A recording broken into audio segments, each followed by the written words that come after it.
Hello, मैं प्रदीप कुमार आप सभी लोगों को क्लास 10th की केमिस्ट्री पढ़ाऊंगा, जिसमें कि आप सभी लोगों को पढ़ा रहे थे पहला चैप्टर रासायनिक अभिक्रियाएं।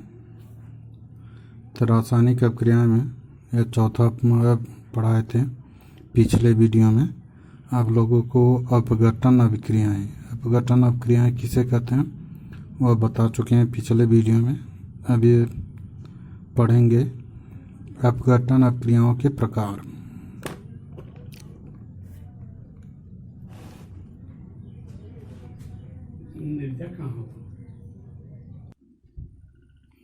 तो इस प्रकार से पढ़ेंगे हम लोग अपघटन अभिक्रियाओं के प्रकार। अपघटन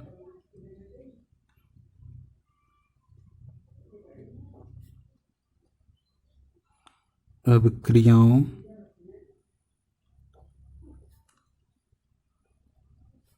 के प्रकार।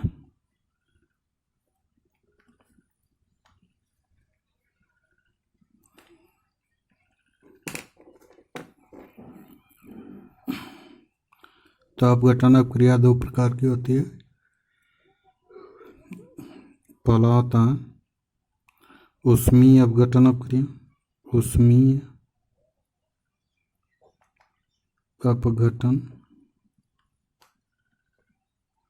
और दूसरा होता है वैद्युत अपघटन। वैद्युत अपघटन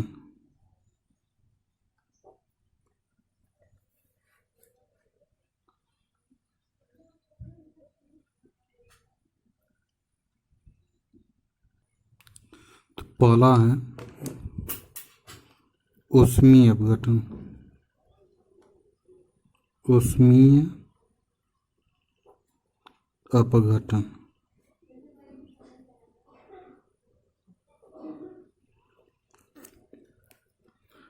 थर्मल डिकम्पोजिशन। थर्मल डिकम्पोजिशन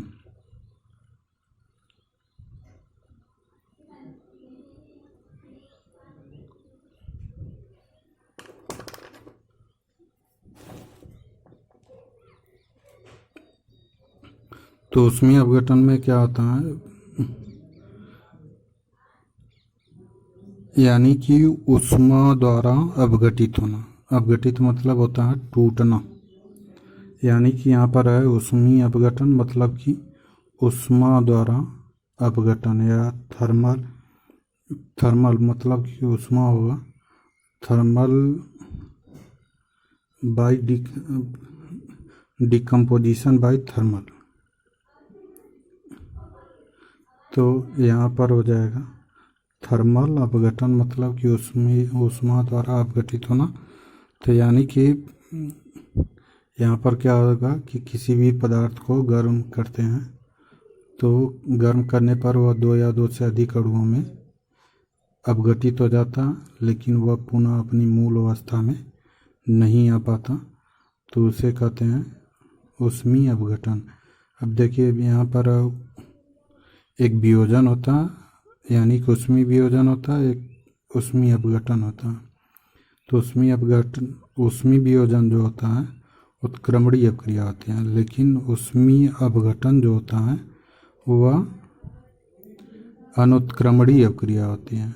अनुत्क्रमणीय मतलब क्या होता है कि केवल एक दिशा में अभिक्रिया जब होती है तब वह अनुत्क्रमणीय होता है, और जब दोनों दिशाओं में अभिक्रिया होती है तो वह क्या होता है, उत्क्रमणीय अभिक्रिया होती है। तो यानी कि ऐसी अभिक्रिया जो दोनों दिशाओं में होती है वह उत्क्रमणीय अभिक्रिया होती है, और जो दोनों दिशाओं में नहीं होती, केवल एक ही दिशा में होती है, तो वह अनुत्क्रमणीय अभिक्रिया होती है। तो जो ऊष्मीय अपघटन होता है वह अनुत्क्रमणीय अभिक्रिया होती है, और जो ऊष्मीय वियोजन होता है अनुत्क्रमणीय अभिक्रिया होती है, उत्क्रमणीय अभिक्रिया होती है। तो इस प्रकार से यानी कि ये ऊष्मीय अपघटन में क्या होता है कि जब किसी पदार्थ को गर्म किया जाता है तो वह दो या दो से अधिक पदार्थों में अपघटित हो जाता है, तो ऐसी अपक्रिया क्या कहलाती है, ऊष्मीय अपघटन अपक्रिया कहलाती है।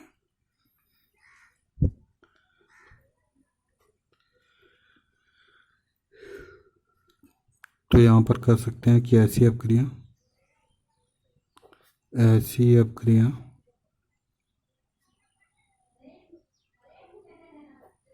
जिसमें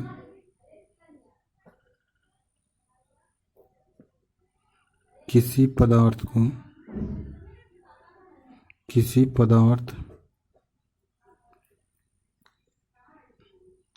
को गर्म करने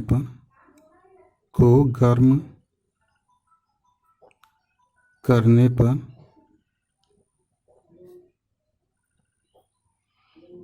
जिसमें किसी पदार्थ को गर्म करने पर वह दो या दो से अधिक अणुओं में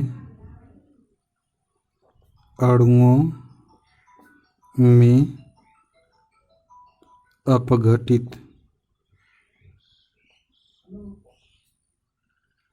हो जाता है।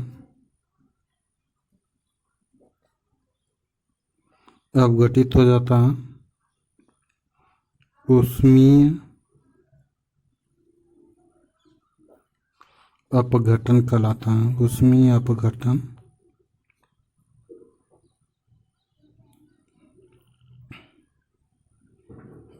कहलाता है।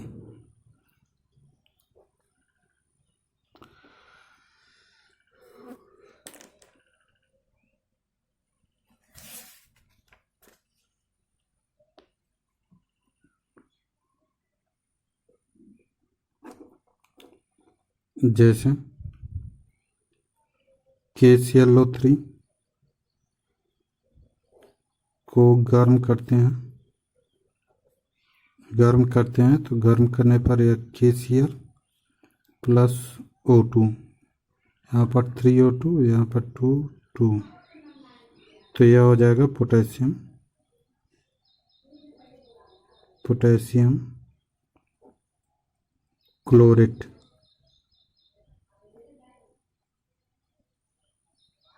तो पोटेशियम क्लोरेट को गर्म करते हैं तो गर्म करने पर यह पोटेशियम क्लोराइड बनता है और ऑक्सीजन गैस मुक्त होती हैं। यहाँ पर ऑक्सीजन गैस निकलती है और यह पोटेशियम क्लोराइड।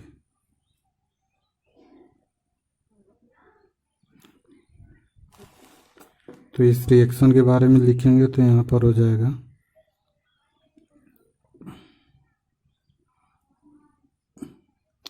पोटेशियम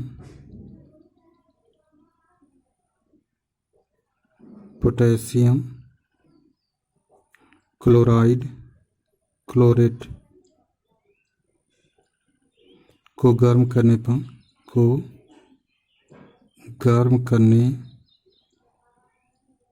पर पोटेशियम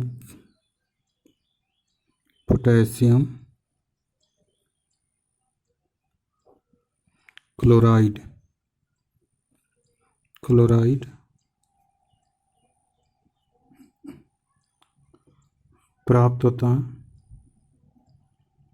प्राप्त होता है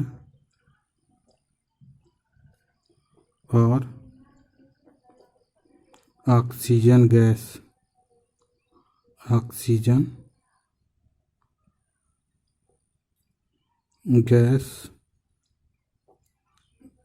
निकलती है।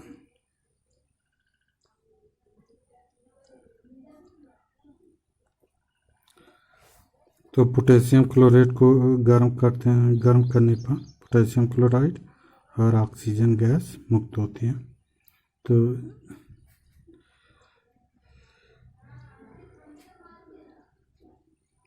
इसी तरह से दूसरा उदाहरण अगर देखेंगे तो CO3 इसको गर्म करते हैं, इसको गर्म करेंगे तो यह CaO plus CO2 calcium carbonate को संगमरमर भी कहते हैं, खड़िया भी कहते हैं। तो यह हो जाएगा कैल्शियम।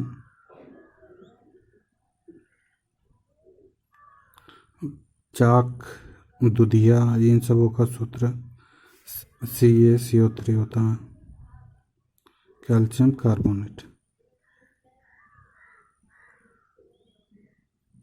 और यह कैल्शियम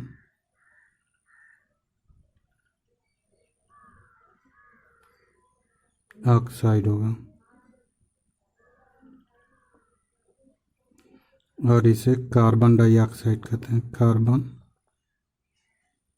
डाइऑक्साइड।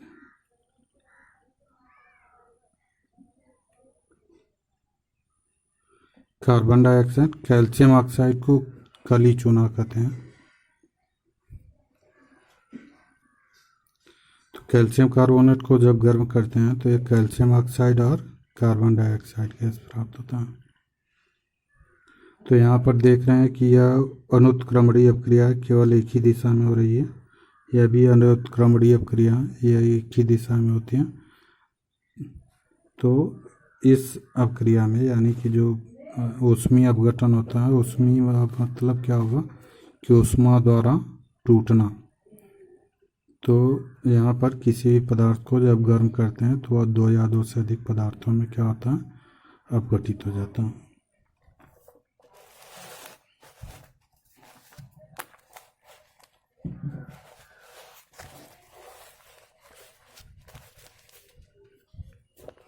इसी तरह से एक उदाहरण लेंगे, जैसे फेरस सल्फेट है, FeSO4, इसको गर्म करते हैं तो यह Fe2O3 plus SO2 plus SO3, तो यह फेरस सल्फेट होगा, फेरस सल्फेट।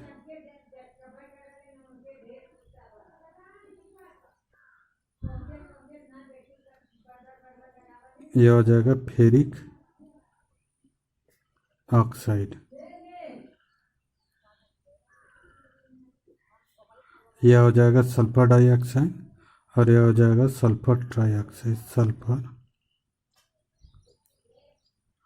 Try oxide.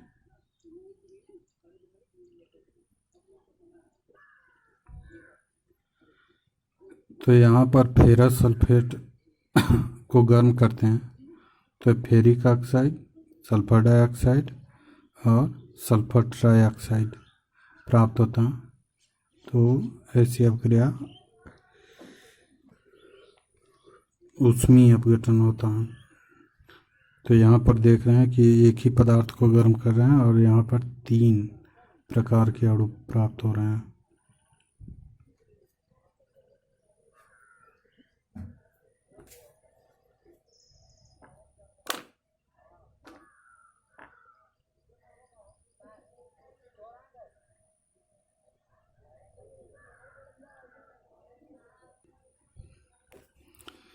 अब इसके बाद दूसरा है वैद्युत अपघटन। वैद्युत अपघटन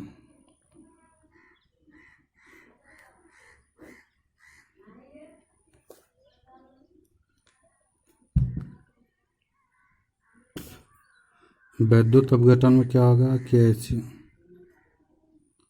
यह हो जाएगा इलेक्ट्रोलिटिक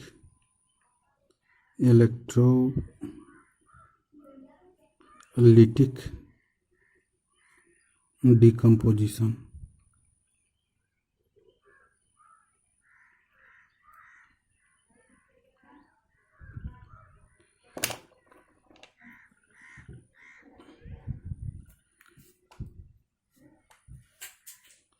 तो इलेक्ट्रोलिटिक डिकम्पोजिशन में क्या होता है कि जब 2 या 2 से अधिक पदार्थ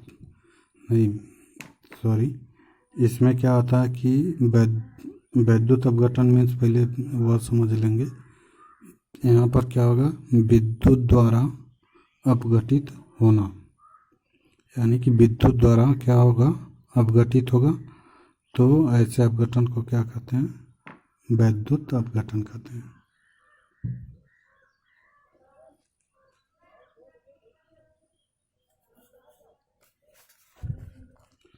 तो कह सकते हैं कि इसमें क्या होता है कि जब किसी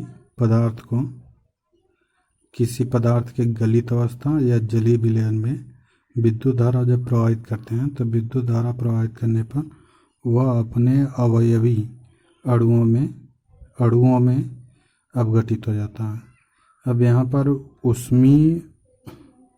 वैद्युत वियोजन और वैद्युत अपघटन में अंतर देख लेंगे। तो वैद्युत वियोजन में क्या होता है कि वह अपघटित होता है, तो वह वैद्युत वियोजन में अपघटित होने के बाद आयनों में परिवर्तित होता है।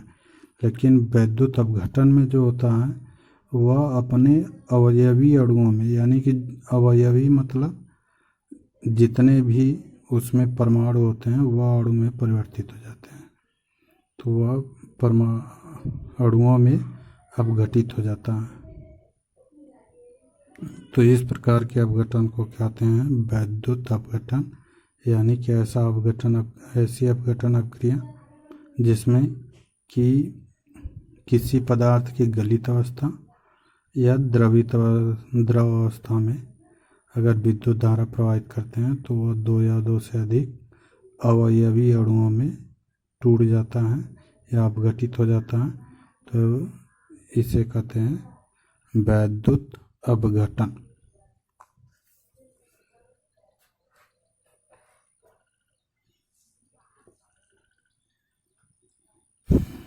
तो यहाँ पर कह सकते हैं कि ऐसी अपक्रिया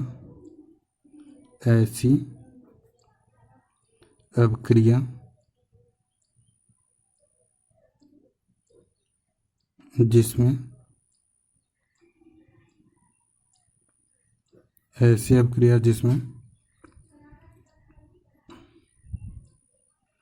किसी पदार्थ के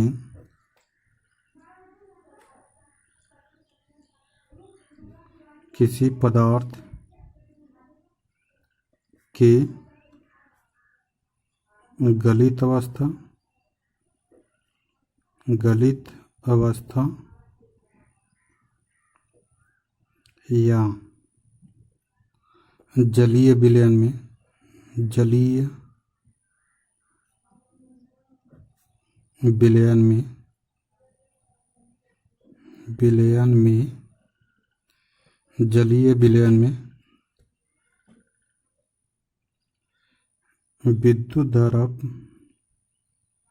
विद्युत धारा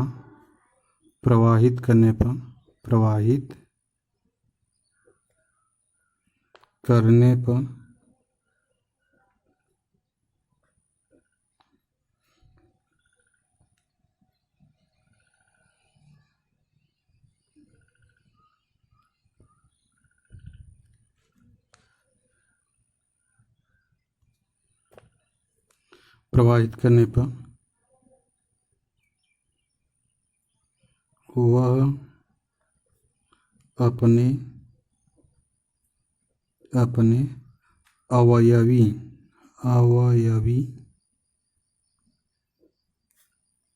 अणुओं में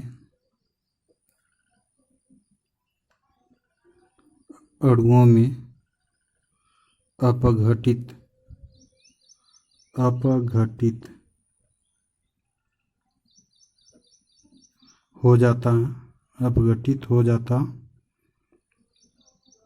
है, वैद्युत अपघटन कहलाता है। वैद्युत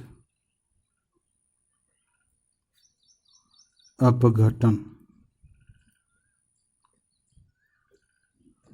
कहलाता है। वैद्युत अपघटन कहलाता है, यानी कि ऐसी अपक्रिया जिसमें किसी पदार्थ की गलित अवस्था या जलीय विलयन में जब विद्युत धारा प्रवाहित करते हैं तो विद्युत धारा प्रवाहित करने पर वह अपने अवयवी अणुओं में अपघटित हो जाता है। तो इस प्रकार के अपक्रिया को क्या कहते हैं? वैद्युत अपघटन कहते हैं। तो यहाँ पर जिसे NaCl, इसका जलीय विलयन ले लेते हैं, इसमें विद्युत धारा प्रवाहित करते हैं। विद्युत धारा प्रवाहित करेंगे तो यहाँ पे 2Na + Cl2,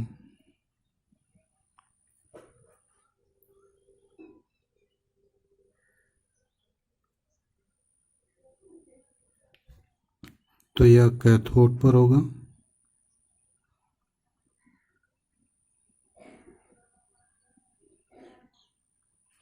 और यह एनोड पर होता है। एनोड पर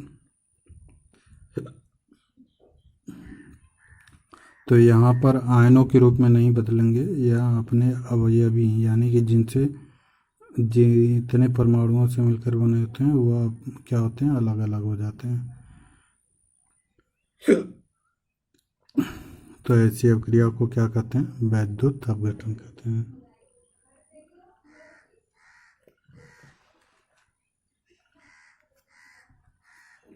तो यहाँ पर पहला हो जाएगा, सेकेंड होगा 2H2O, यहाँ पर विद्युत अपघटन होगा तो यहाँ पे 2H2 बनेगा + O2 बनेगा।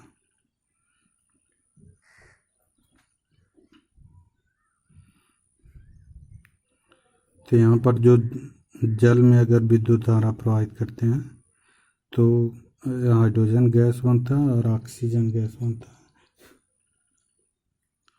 यहाँ पर भी यह कैथोड पर मुक्त होता है, कैथोड पर, और यह क्या होगा? एनोड पर।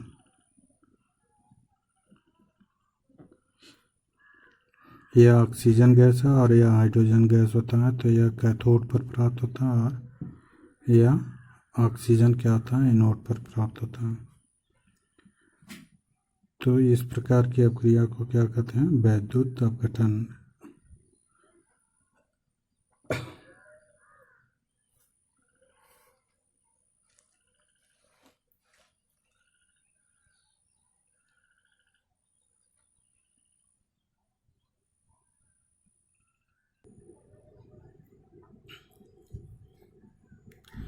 अब देखेंगे तो ऊष्मीय वियोजन और अपघटन अपक्रिया बता दे रहे हैं, आप लोग देख लीजिएगा।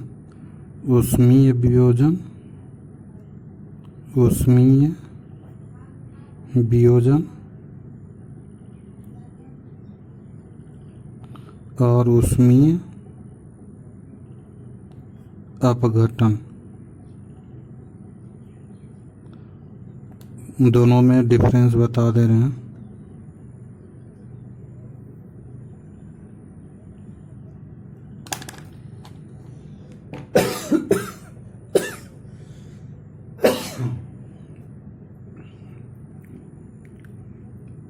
दोनों में अगर डिफरेंस देखेंगे तो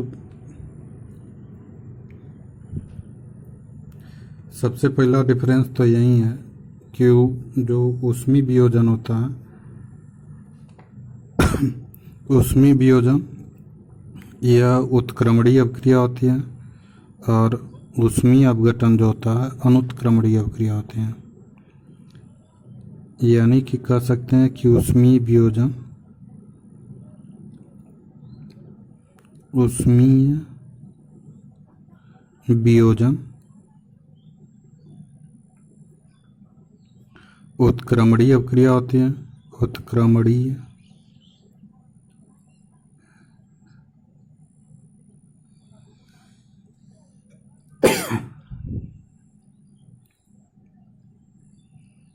उत्क्रमणीय अभिक्रिया होती है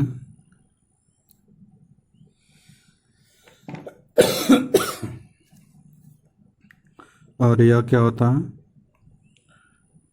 ऊष्मीय अपघटन, ऊष्मीय अपघटन अनुत्क्रमणीय अपक्रिया होती है। अनुत्क्रमणीय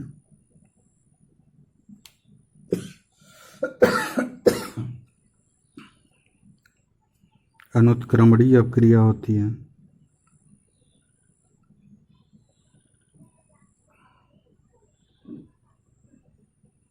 अभिक्रिया होती है।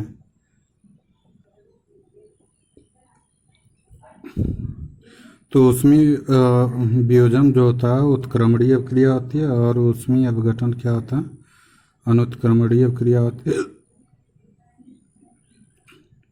अब उत्क्रमणीय अपक्रिया मतलब कि दोनों दिशा में होता है, अग्र और पश्च दोनों दिशाओं में होता है। इसमें डबल तीर होता है और इसमें क्या होता है, सिंगल तीर होता है, केवल एक ही दिशा में होती है, अग्र दिशा में। तो यहाँ पर दूसरा डिफरेंस कर सकते हैं कि यह अपक्रिया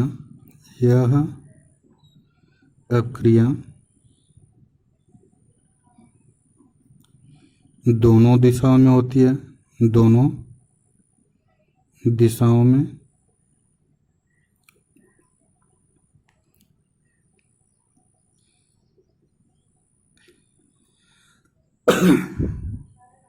में होती है।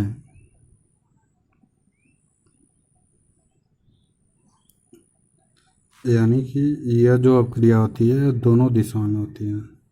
और यह क्या होता है, यह अपक्रिया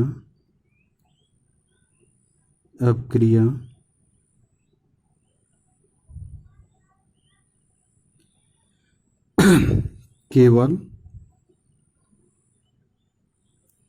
अग्र दिशा में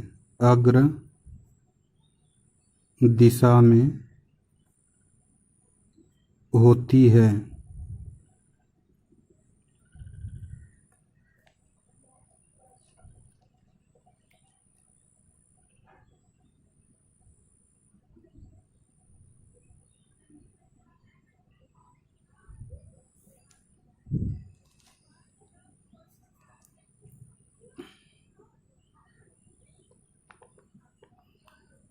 अग्र दिशा में होती है।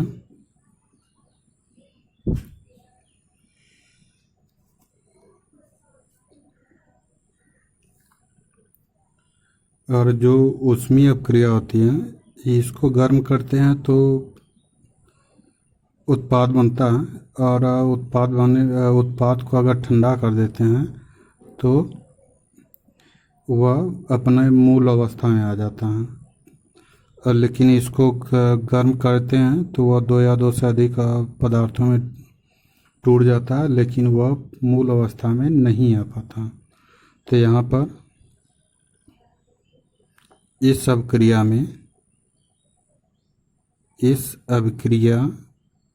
में किसी पदार्थ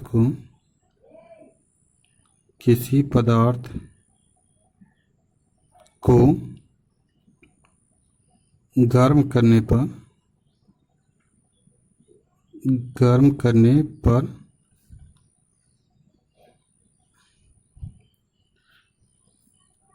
उत्पाद बनता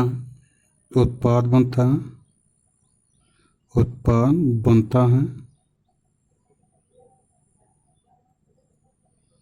उत्पाद बनता है तथा उत्पाद को ठंडा करने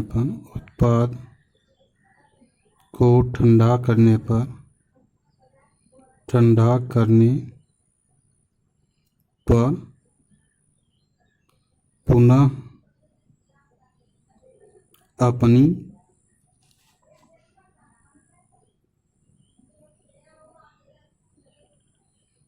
अपनी मूल अवस्था में आ जाता है। मूल अवस्था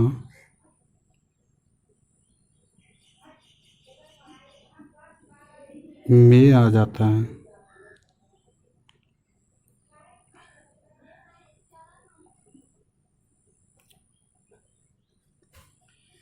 तो इस अभिक्रिया में क्या होता है, पदार्थ को गर्म करते हैं तो उत्पाद बनता है, और उत्पाद को ठंडा कर देते हैं तो वह अपनी मूल अवस्था में आ जाता है। लेकिन क्या होता है कि इसमें ऊष्मीय अपघटन में क्या होता है कि इसमें एक बार पदार्थ उत्पाद बन जाता है तो वह अपनी मूल अवस्था में नहीं आ पाता। तो यहाँ पर जो तीसरा अंतर होगा ऊष्मीय अपघटन का, तो इस अभिक्रिया में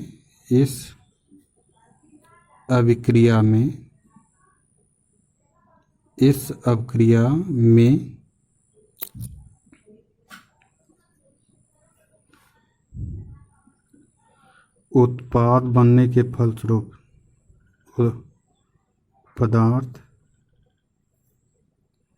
उत्पाद बनने के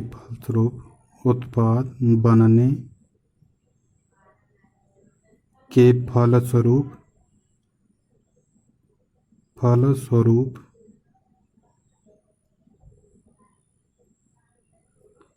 अपनी मूल अवस्था में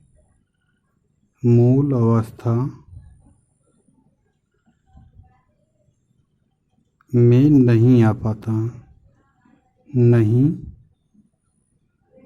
पाता है।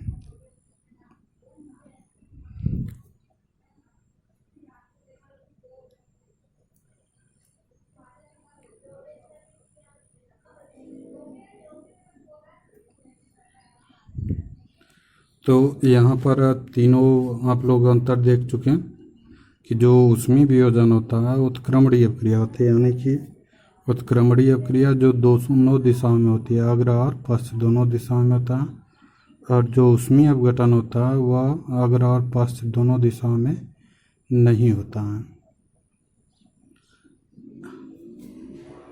और यहाँ पर है कि ऊष्मीय वियोजन या वो अभिक्रिया दोनों दिशाओं में होती है, दोनों दिशाओं में केवल यह दोनों तरफ तीर का निशान होगा। और अनुत्क्रमणीय ये इसमें क्या होगा, ऊष्मीय अपघटन में यह अभिक्रिया केवल अग्र दिशा में, मतलब इस तरह से केवल एक ही तीर होता है, इस तरह से।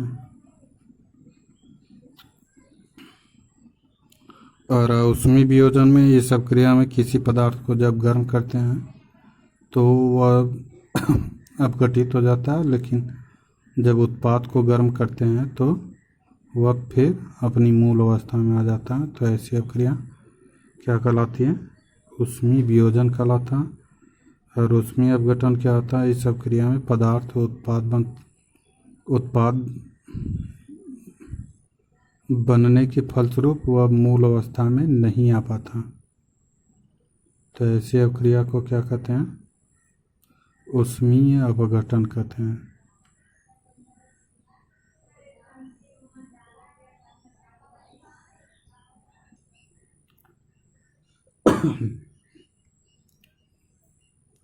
तो इस प्रकार से आप लोग देखिए कि अपघटन अभिक्रिया के प्रकार, ऊष्मीय अपघटन और वैद्युत अपघटन।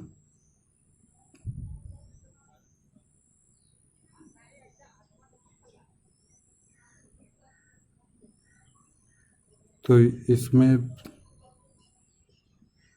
और इस प्रकार से हम कहेंगे कि आप लोग जो लोग वीडियो को देख रहे हैं, वीडियो को सब्सक्राइब कर लें, ताकि वह जो भी वीडियो यूट्यूब पे अपलोड होगा तुरंत आपके पास पहुंच जाएगा, आपके मोबाइल के नोटिफिकेशन वाले में पहुंच जाता है। तो और सबसे बड़ी बात कि आप लोग एक भी वीडियो मिस नहीं कर पाएंगे सब्सक्राइब करने के बाद। अगर सब्सक्राइब नहीं करेंगे तो जो वीडियो पहुंचेगा वहीं देखेंगे आप लोग।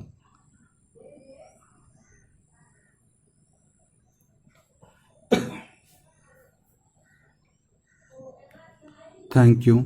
और आप वीडियो को लाइक कीजिए और शेयर अपने दोस्तों में शेयर कीजिए, ताकि सब लोग अच्छे से पढ़ सकें। Thank you. और सबसे ख़ास बात कि आप लोग नोट्स बनाते जाइए ताकि अच्छे से तैयारी होती जाए।